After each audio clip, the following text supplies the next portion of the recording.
শনিবার টি-20 বিশ্বকাপ জয় করেছে ভারত, কিন্তু এখন পর্যন্ত নিজেদের দেশে ফেরা হয়নি ভারতের।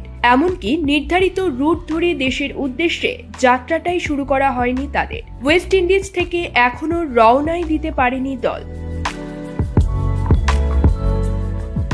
আটলান্টিক মহাসাগরে হারিকেন বেরিলের কারণে বারবাডোজেই আটকে রয়েছে ভারতীয় দল। আটলান্টিক মহাসাগরে সৃষ্ট হারিকেন বেরিল অত্যন্ত বিপজ্জনক ঝড়ে পরিণত হয়েছে। প্রবল শক্তির সঞ্চয় করে ক্যারিবীয় অঞ্চলের দিকে ধেয়ে যাওয়া হারিকেন বেরিল ইতোমধ্যে ক্যাটাগরি 3 ঝড়ে পরিণত হয়েছে।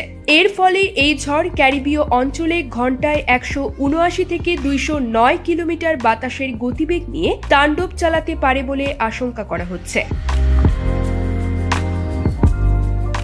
হারিকেন বেরিলের প্রভাবে ব্রিজটাউন বিমানবন্দর রবিবার স্থানীয় সময় বিকেল থেকে বন্ধ হয়ে যাওয়ার কথা রয়েছে। এখান থেকেই মূলত ভারতের উদ্দেশ্যে রওনা করার কথা ছিল রোহিত শর্মাদের। বারবাডোস থেকে ভারতীয় দলের বিমানে নিউ ইয়র্কে যাওয়ার কথা ছিল, সেখান থেকে দুবাইয়ে, তারপর মুম্বাইয়ের উদ্দেশ্যে পাড়ি দিত বিমান। কিন্তু এমন পরিস্থিতির কারণে সূচিতে বদল করতে হচ্ছে। জটিল পরিস্থিতির কারণে এই মুহূর্তে গোটা দলকে চার্টার্ড বিমানে দেশে ফিরিয়ে আনা যায় কিনা তা নিয়ে ভাবনা চিন্তা শুরু করেছে ভারতের ক্রিকেট কর্তারা।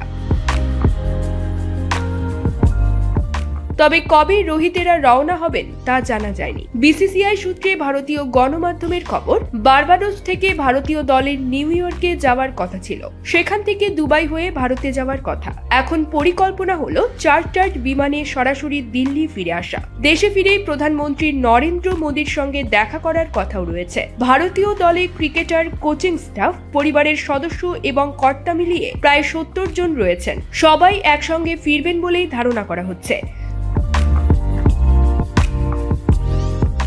যদিও সকলকে একসঙ্গে ফেরাতে যে ধরনের বড় চার্টার বিমান দরকার তা ক্যারিবিয়ান অঞ্চলে নেই। সে কারণেই মার্কিন যুক্তরাষ্ট্র থেকে বিমান জোগাড় করার চেষ্টা চলছে।